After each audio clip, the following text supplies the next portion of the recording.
Hola a todos y bienvenidos a un nuevo vídeo. Ha caído en vuestras manos un nuevo cubo y ya sois lo suficientemente valientes como para intentar resolverlo por vuestra cuenta. Uno de los aspectos que vais a tener que decidir es en qué orden colocáis los diferentes tipos de piezas. ¿Lo pensamos juntos?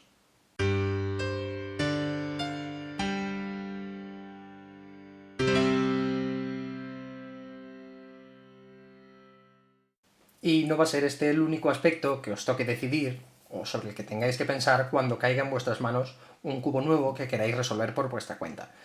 Es verdad que os vendrán a la mente algoritmos de otros cubos que ya tengáis, que queráis pensar cómo pueden afectar al nuevo cubo. También es posible que hagáis comparaciones con otros cubos que creáis que más o menos se parecen e intentéis aplicar resoluciones parecidas, pero del aspecto que vengo a hablaros en este vídeo y que creo que puede servir o seros interesante es el orden de colocación de las distintas piezas o distintos tipos de pieza que conforman el cubo, porque dependiendo de esta elección podéis facilitaros la resolución o por el contrario complicaros bastante la vida.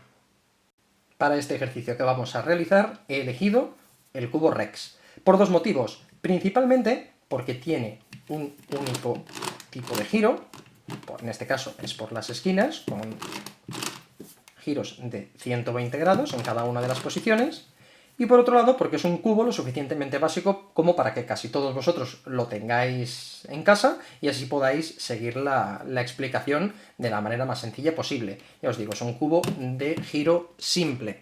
Para hacer experimentos con los cubos con giros de tipo híbrido ya tendremos un momento cuando hayamos aprendido la teoría en los cubos básicos. Así que estos por el momento van a tener que esperar.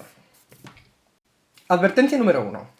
Para realizar este ejercicio es preferible o recomendable que lo hagáis con el cubo resuelto, para así poder comparar o visualizar los cambios que se van a generar en el cubo con los distintos algoritmos. Si ya lo habéis mezclado y ahora mismo estáis liados con él, siempre podemos recurrir a la táctica de tirarle una fotografía, aplicar los cambios, ver en esa fotografía pues qué diferencias existen entre el estado antes de aplicar el algoritmo y después, y a partir de ahí pues llegar a conclusiones, pero siempre va a ser más fácil verlo con el cubo resuelto.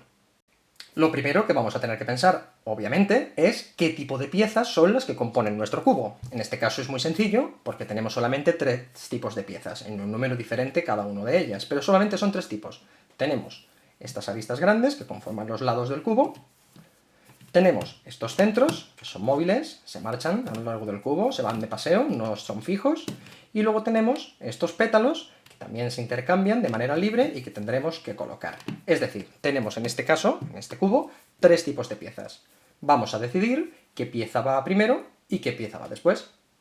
Y para ello, lo que vamos a pensar es en qué tipo de algoritmos podemos servirnos para ciclarlas. Para hacer este ejercicio vamos a servirnos del famoso y sencillo subo-subo, bajo-bajo, que es el conmutador por excelencia. Lo que pasa es que tenemos que plantearnos cómo vamos a aplicar ese algoritmo. Nos damos cuenta de que al final, para que un movimiento de piezas o de caras concretas tenga algún tipo de efecto sobre esas piezas, pues tienen que ser sobre caras que confluyan de alguna manera. ¿Qué quiero decir? Lo vais a ver muy claro. Si hacemos un giro por aquí y ahora hacemos un giro por aquí, al final, como esta cara y esta cara no confluyen en ninguna parte, no estamos cambiando ningún tipo de pieza, por tanto no estamos desordenando el cubo. Siguiendo esa lógica, podemos ver, entonces, si queremos aplicar el subo-subo, bajo-bajo, que podemos realizarlo de dos maneras. Podemos realizarlo sobre esquinas contiguas, podemos hacer aquí. Estoy diciendo subo-subo, bajo-bajo, pero en realidad voy a hacer un bajo-bajo, subo-subo, bajo-bajo, subo-subo, vamos a decirlo bien a partir de ahora, en esquinas contiguas, o podemos realizarlo sobre esquinas que estén separadas, que no estén contiguas, que tengan una esquina de diferencia entre medias. Una que no, una que sí. Vamos a hacerlo. Aquí vamos a hacer subo-subo, bajo-bajo. Y veis que se generan una serie de cambios haciéndolo de una manera o haciéndolo de otra. Bien, pues vamos a experimentar qué es lo que sucede con cada uno de ellos. Primera parte, vamos a hacer el subo-subo, bajo-bajo sobre las esquinas contiguas. Hemos dicho que en este caso, por comodidad o por costumbre mía, es bajo-bajo, subo-subo, pero bueno, podéis aplicar también el otro. Y llegamos a un estado concreto en el que se han cambiado una serie de piezas que hasta ahora lo que vamos a hacer es mantenerlas en el archivo y ver más adelante, en comparación, qué es lo que ha sucedido. Vamos a dejarlo así y ahora más adelante tomamos nota y hablamos sobre ello. La otra opción que estábamos diciendo es realizar el subo-subo, bajo-bajo sobre esquinas separadas. Lo mismo, vamos a realizarlo. Y llegamos igualmente a un estado en el que un tipo de pieza, una cantidad concreta de varios tipos de piezas, se han intercambiado. Vamos igualmente a mantener esto en el archivo, en nuestra retina visual, y vamos a comparar las dos situaciones. Y ahora que ya tenemos generadas las dos situaciones, ya podemos ponerlas una frente a la otra y pensar en cómo están afectando al cubo. Si vemos, en el algoritmo que realizamos sobre esquinas contiguas, estamos realizando un ciclo en el que se alteran 4 centros, 3 aristas y hasta 10 pétalos. Por el contrario, en el algoritmo que estamos realizando sobre esquinas separadas, se realiza un ciclo que solamente está afectando a 3 centros y 6 pétalos. La primera decisión que vamos a tomar es que aplicaremos, lógicamente, primero el algoritmo más destructivo y después el que no sea tan destructivo. ¿Qué quiero decir? Pues si nos estamos dando cuenta que el primero de ellos está afectando a 17 piezas y el segundo solamente está afectando a 9, primero optaremos por aplicar el que hace efecto sobre esas 17 piezas. Y lo segundo es decidir qué piezas son las que vamos a afectar con cada uno de esos dos algoritmos. Nos damos cuenta que con el algoritmo que aplicamos sobre esquinas contiguas estamos afectando 3 tipos de piezas, un total de 4 centros, 3 aristas y 10 pétalos. Los 3 tipos del cubo se ven afectados por este algoritmo, los 3 tipos de piezas. Sin embargo, el algoritmo que realizamos sobre esquinas separadas está afectando solamente a 2 tipos de piezas. Estamos afectando 3 centros y 6 pétalos.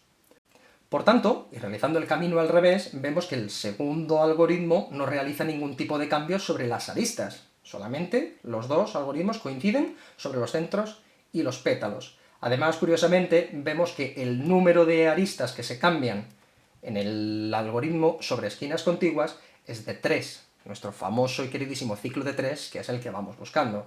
Lo mismo con el algoritmo que realizamos sobre las esquinas separadas. Son 3 centros los que se están ciclando.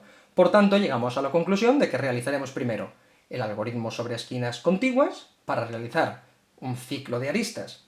Y, como es el más destructivo, destrozará mayor parte de cubo y eso no nos va a importar.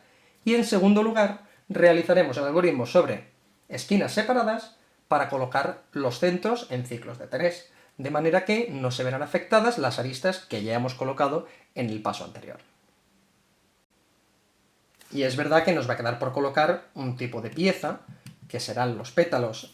Para este no nos va a quedar más remedio que buscarnos las vueltas para realizar un algoritmo que sea un ciclo puro.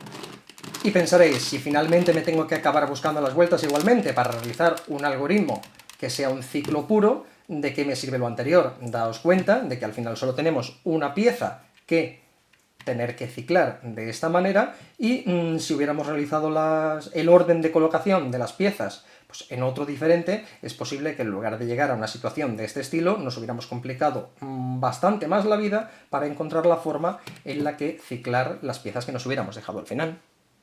Pero para hablar de algoritmos como taladores y conjugados, ciclos puros, ya tendremos ocasión. Ahora mismo lo que nos interesa es decidir el orden de colocación de las piezas.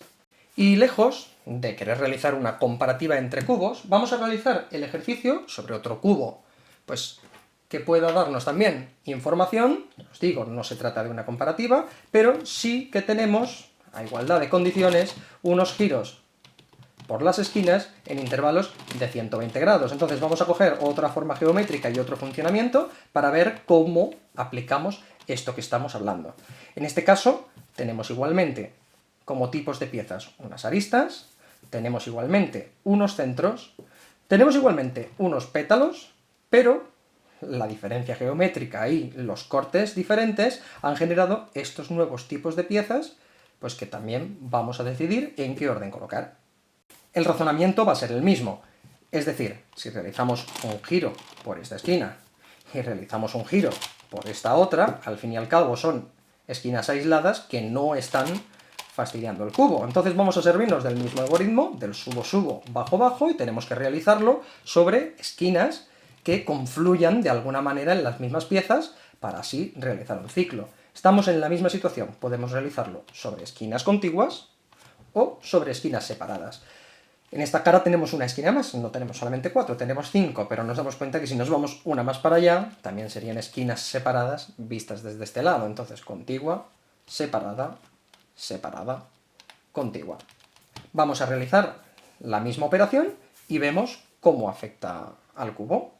Pues vamos a aplicar este primer bajo, bajo, subo, subo sobre esquinas contiguas para llegar a un primer estado, que será este, que vamos a guardar en nuestro archivo, en nuestra retina, para luego poder compararlo con el segundo de los estados al que lleguemos realizándolo sobre esquinas separadas. De la misma manera vamos a realizar nuestro subo-subo, bajo-bajo sobre esquinas separadas, nuestro subo-subo, bajo-bajo experimental, y ver cuál es la situación generada, guardarla en el archivo y así poder ahora compararla con la otra. Y ahora que tenemos las dos situaciones enfrentadas, vamos a realizar el mismo razonamiento que hicimos antes. En el algoritmo de subo-subo, bajo-bajo realizado sobre esquinas contiguas, vemos que se nos han afectado 4 centros, 3 aristas, 10 pétalos y 14 triángulos. Vamos a distinguir y llamar pétalos a los pétalos grandes y triángulos a los pétalos pequeñitos para así aclararnos. Tenemos un total de 31 piezas afectadas, y además se han afectado los 4 tipos de pieza que componen el cubo. Por el contrario, en el algoritmo sobre esquinas separadas se nos han cambiado 3 centros, 3 pétalos y 9 triángulos. Ninguna arista se ha visto afectada. Tenemos un total de 15 piezas cicladas en este algoritmo y solamente son de 3 tipos, no de 4 como antes. Bien, pues mismo razonamiento. Vemos cuál de los dos es el algoritmo más destructivo, obviamente es el de esquinas contiguas, 31 piezas frente a 15, y en segundo lugar vemos cuáles son las piezas que se ven afectadas por uno o por otro. Vemos que en el segundo de los algoritmos las aristas no se afectan, en el primero sí, y además nuevamente en el primero, en el de esquinas contiguas, las aristas se ciclan en el número mágico de 3. Por tanto, vamos a decidir que este algoritmo, que es el más destructivo, sea el primero a aplicar, y la pieza que vamos a colocar con él sean las aristas en ciclos de 3.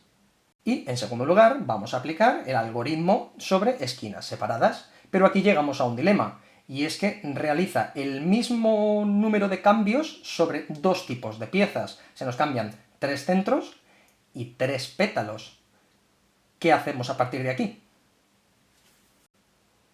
A partir de aquí, el razonamiento, que de priori puede parecer sencillo, cuando estás realizando el cubo no lo es tanto. Pero si llegamos a la conclusión de que son el mismo número de piezas, 3 pétalos grandes, y 3 centros los que se nos cambiarían con este algoritmo, lo que tenemos claro es que una pieza tendremos que colocarla antes y otra después, y la que decidamos colocar antes va a dificultar la colocación de la pieza que pongamos después.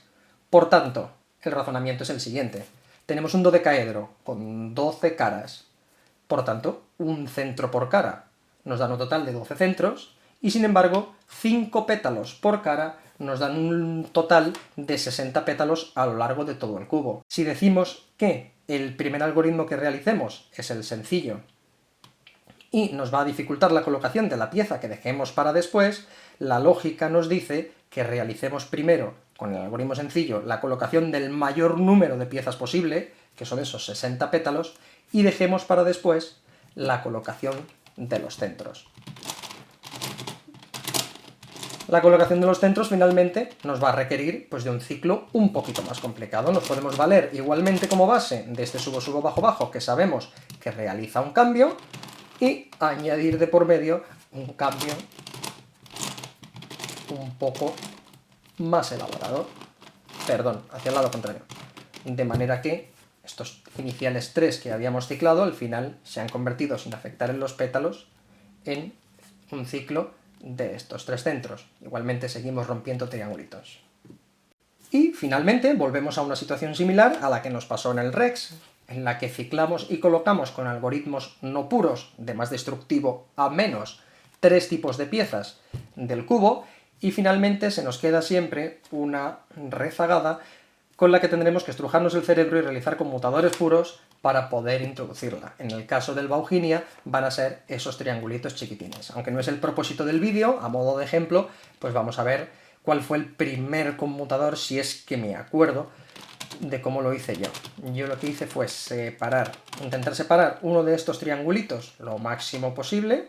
Aquí separábamos este trozo de blanco, hasta aquí nos traíamos solamente este trozo de blanco, y realizando este último giro, dejábamos aquí abajo este triangulito blanco suelto.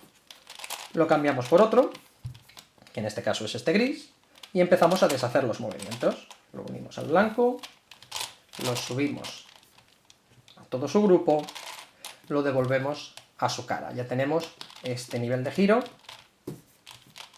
con todo cambiado, o sea, perdón, con todo exactamente igual, menos ese triangulito que está cambiado. Hemos deshecho el resto del cubo, pues ahora lo que vamos a hacer es cambiarlo por otro en su lugar y realizar los mismos pasos en sentido contrario para arreglarlo. Dijimos que bajábamos todo este grupo, bajábamos el triangulito, lo separábamos de su centro, ¿veis? Ya ha quedado aquí separado. Este giro que hicimos para meter el de color gris lo devolvemos, o sea, vuelve aquí el blanco, y lo volvemos a rescatar, lo subimos a este grupo, lo subimos para arriba, y este giro lo devolvemos. El triangulito blanco lo hemos llevado aquí, el morado lo hemos llevado aquí abajo, y el gris lo hemos colocado aquí. Tenemos nuestro ciclo puro, complicado, retorcido, de triangulitos que nos sirven para terminar la resolución de este cubo. Bueno, y este es el razonamiento que yo quería hasta el momento hacer con vosotros. Ya os digo, dejamos para un segundo episodio el mismo razonamiento, pero con cubos con giros de tipo híbrido. Es cierto que os tengo que hacer dos advertencias. Os hice ya anteriormente una, pues esta es la advertencia número 2. Estos no son los únicos modos de resolver estos cubos. Esto simplemente es un razonamiento o un paseo lógico mental por este pensamiento que a mí se me ha ocurrido, que es el que tengo cada vez que voy a resolver de nuevas cualquier cubo, y sirve para una resolución que sea lo más sencillo posible. Luego nos podemos dar cuenta sobre la marcha, primero, de que a lo mejor hemos decidido uno de las piezas en un orden que no es el óptimo, como me pudo pasar a mí metiendo primero los centros y luego los pétalos en el Bauhinia. También podemos darnos cuenta de que una vez dominemos el cubo, pues quizá nos apetezca rompernos un poco más la cabeza, generar un nuevo reto y empezar por una pieza que no sea la habitual. Para ello valga como ejemplo muy ilustrativo, la serie de vídeos de colaboración del Cubitero y Cubeando, realizando retos sobre cubos básicos en resoluciones con órdenes no habituales. Si no lo habéis visto, pasaros e intentadlo, porque es muy interesante. Esa es la advertencia número 2. Y la advertencia 3 es que a pesar de que realizamos este tipo de razonamiento para intentar una resolución lo más sencilla posible para ser la inicial, porque estamos iniciándonos en la resolución de cubos por nuestra cuenta, vamos a tener que tener en cuenta una cosa, y es que no van a faltar los cubos que no resolvamos por tipos de piezas, sino por capas, que no van a faltar los cubos que no resolvamos realizando razonamientos de este estilo, sino reduciéndolos a otros cubos que conocemos, y una vez están reducidos, entonces realizamos la resolución del cubo que conocemos, que no van a faltar los cubos, que aunque intentemos buscarle un poco la lógica, siempre va a haber alguna pieza que nos quiera marear y que vamos a tener que descubrir por otros métodos cómo domarla, y finalmente no nos van a faltar los cubos que nos saquen de nuestras casillas y por los que no encontremos una a priori lógica y no nos sirva una resolución por piezas o no nos sirva una resolución por orden. Entonces, todo esto tenedlo en cuenta. Entonces, esta es una herramienta, un ejercicio que yo he querido hacer con vosotros con ese tipo de cubo. Podéis intentarlo con otro tipo de cubo, decidme qué tal se os da, a qué conclusiones llegáis. Tenéis ahí abajo la caja de comentarios, tanto si llegáis a una conclusión positiva, como si encontráis alguno en el que me decís, Robert, pues esto que me estás explicando en este cubo no funciona, porque llego a una conclusión que la resolución no es la óptima, o que me dificulta, o que no me sirve este razonamiento. Va a ser pues creo yo, un debate muy enriquecedor y nos va a servir a todos para crecer como cuberos. Entonces, Hasta aquí dejamos este primer episodio, espero que lo hayáis más o menos asimilado, podéis ver el vídeo las veces que queráis y dejarme abajo en los comentarios las dudas que tengáis, que yo con gusto, si las sé, las responderé, y si no las sé, buscaré ayuda de otros más expertos para responderoslas, por eso no tengáis problema. Entonces, dejamos la cita hasta aquí y quedamos emplazados para un segundo episodio en el que hablemos de cubos con giros de tipo híbrido, y hasta aquí, nos vemos en el siguiente.